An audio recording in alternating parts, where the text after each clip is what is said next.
Welcome back for part 2. This is going to be rather short since we only have a couple pages left of this chapter. About 6 pages left. As always, please like, subscribe, and comment down below what you want me to do better. And have a good day.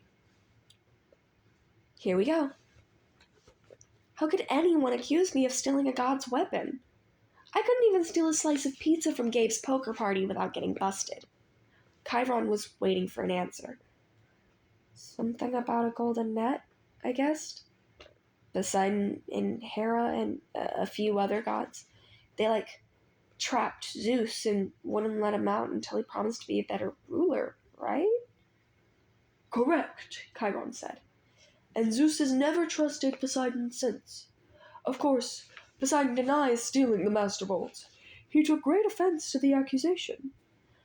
And the two have been arguing back and forth for months, threatening war. And now you've come along. The proverbial last straw. But I'm just a kid. Percy, Grover cut in. If you were Zeus, and you already thought your brother was plotting to overthrow you, then your brother suddenly admitted he'd broken the sacred oath he took after World War II, that he's fathered a new mortal hero who might be used as a weapon against you. Wouldn't that put a twist in your toga? But I didn't do anything.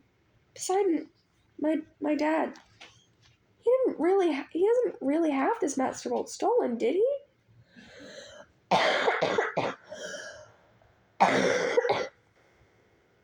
Chiron sighed. Most thinking observers would agree that thievery is not Poseidon's style, but the sea god is too proud to try convincing Zeus of that. Zeus has demanded that Poseidon return the bolt by the summer solstice. That's June 21st, 10 days from now. Zeus wants an apology for being called a thief by the same date. I hoped the diplomacy might prevail, that Hera or Demeter, or Hestia, would make the brothers see sense. But your arrival has inflamed Zeus's temper. Now neither will back down, unless someone intervenes. Unless the Master Bolt is found and returned to Zeus before the solstice, there will be war. And do you know what a full-fledged war would look like, Percy? Bad, I guess. Imagine the world in chaos. Nature at war with itself. Olympians forced to choose sides between Zeus and Poseidon. Destruction. Carnage. Millions dead. Western civilization turned into a battleground so big it would make the Trojan War look like a water balloon fight. Bad, I repeated. And you, Percy Jackson, would be the first to feel Zeus's wrath. It started to rain. Volleyball players stopped their game and stared in stunned silence at the sky. I had brought the storm to Camp Half-Blood Hill. Zeus was punishing the whole camp because of me. I was furious. So I have to find this stupid bolt, I said, and return it to Zeus? What better peace offering, Chiron said, than to have the son of Poseidon return Zeus's property? If Poseidon doesn't have it, where is the thing? I believe I know. Chiron's expression was grim. Part of a prophecy I had years ago. Well, some of the lines make sense to me now. But before I can say more, you must officially take up the quest. You must seek the counsel of the Oracle. Why can't you tell me where the bolt is beforehand? Because if I did, you would be too afraid to accept the challenge. I swallowed. Good reason. You agree, then? I looked at Grover. He nodded encouragingly. Easy for him. I was the one Zeus wanted to kill. All right, I said. It's better than being turned into a dolphin. Go upstairs, Percy Jackson. To the attic. When you come back down, assuming you're still sane, we will talk more. 4 flights up. The stairs ended under a green trapdoor. I pulled the cord, the door swung down, and one ladder clattered into place. A warm air from above smelled like mildew and rotten wood and something else. Smell I remembered from biology class. Reptiles. The smell of snakes. I held my breath and climbed. The attic was filled with Greek hero junk. Armor stands covered in cobwebs, once bright shields pitted with rust, old leather steamer trunks plastered with stickers saying Ithaca, Circe's Isle, and Land of the Amazons. One long table was stacked with glass jars filled with pickled things, severed hairy claws, huge yellow eyes, various other parts of monsters, a dusty mounted trophy on the wall. Looked like a snake's head, but with horns and a full set of shark's teeth. The plaque read, Hydra Head Number 1, Woodstock, New York, 1969. By the window, sitting on a tripod stool, was the most gruesome memento of all. A mummy. Not the wrapped in cloth kind, but a human female body shriveled into a husk.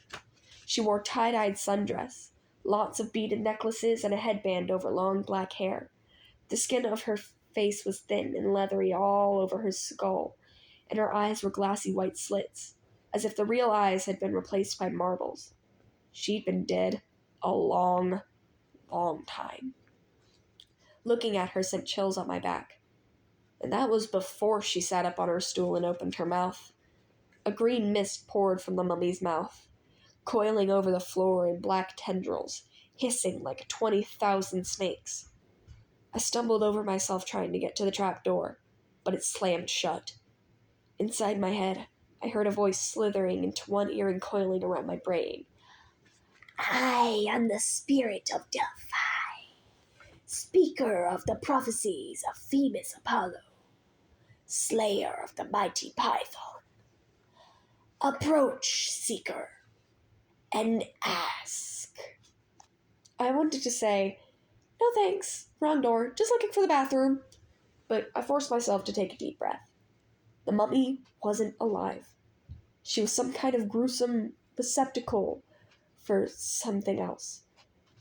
The power that was now swirling around me in the green mist. But its presence didn't feel evil, like my demonic math teacher, Mrs. Dodds, or the Minotaur.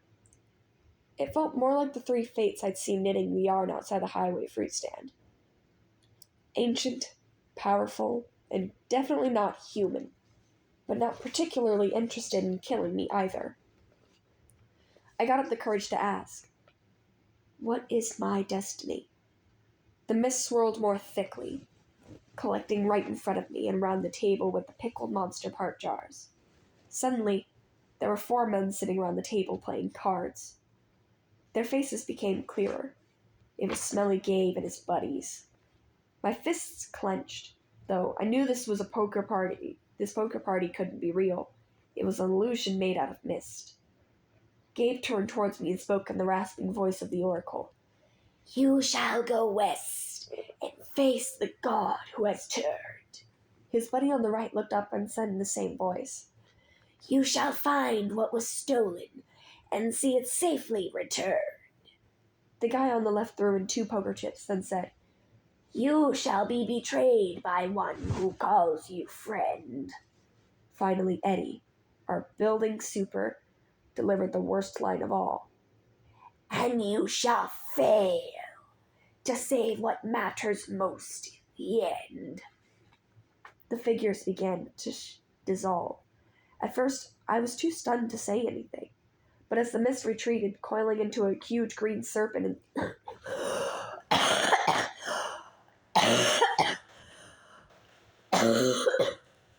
and disappeared into the mummy's mouth, she reclined back against the wall. Ah, crap. But as the mist retreated, coiling into a huge green serpent and slithering back into the mouth of the mummy, I cried, Wait! What do you mean? What friend? What will I fail to save? The tail of the mist snake disappeared into the mummy's mouth. She reclined back against the wall, her mouth closed tight, as if it hadn't been opened in 100 years. The attic was silent, abandoned, nothing but a room full of mementos. I got the feeling I could stand here until I had cobwebs too, and I wouldn't learn anything else. My audience with the Oracle was over. Well? Chiron asked me. I slumped over into a chair at the pinochle table. She said I would retrieve what was stolen. Grover sat forward, chewing excitedly on the remains of a Diet Coke can. That's great! What did the Oracle say exactly? Chiron pressed. This is important. My ears were still tingling from the reptilian voice. She said I would go west and face a god who had turned. I would retrieve what was stolen and see it safely returned. I knew it, Grover said. Chiron didn't look satisfied. Anything else? I didn't want to tell him. What friend would betray me? I didn't have that many. And that last line, I would fail to save what mattered most. What kind of oracle would send me on a quest and tell me, oh, by the way, you'll fail? How could I confess that? No, I said. That's about it. He studied my face. Very well, Percy. But know this. The Oracle's words often have double meanings. Don't dwell on them too much.